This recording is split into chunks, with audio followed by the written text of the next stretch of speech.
ধানের শীষের জোয়ারের বিপক্ষে আমাকে স্বতন্ত্র লড়াই করতে হচ্ছে।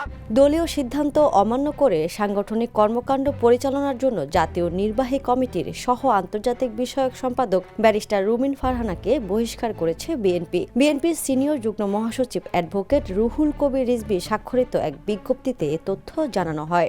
আমাকে মনোনয়ন যদি দেয়া না হয় আমি স্বতন্ত্র নির্বাচন করব। বিজ্ঞপ্তিতে আরও বলা হয়, বিএনপির প্রাথমিক সদস্য সহ সব পর্যায়ের পদ থেকে তাকে বহিষ্কার করা হয়েছে।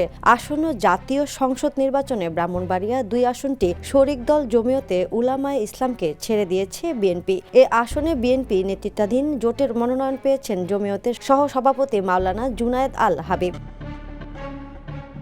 এ আসনে বিএনপির মনোনয়ন প্রত্যাশী ছিলেন সংরক্ষিত আসনের সাবেক সংসদ সদস্য ও দলটির আন্তর্জাতিক বিষয়ক সহ সম্পাদক ব্যারিস্টার রুমিন ফারহানা। তবে মনোনয়ন না পেলেও তিনি স্বতন্ত্র প্রার্থী হিসেবে নির্বাচনের প্রতিদ্বন্দ্বিতা করার ঘোষণা দিয়েছেন। এর আগে রুমিন ফারহানা স্বতন্ত্র প্রার্থী হিসেবে নির্বাচনে অংশগ্রহণ করার ঘোষণা দিয়ে পদত্যাগের কথাও বলেছিলেন।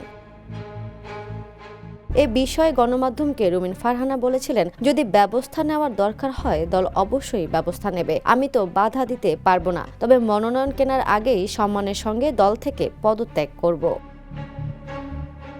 Desk report, the news. দেশে দেশে সবার সাথে দ্য নিউজ।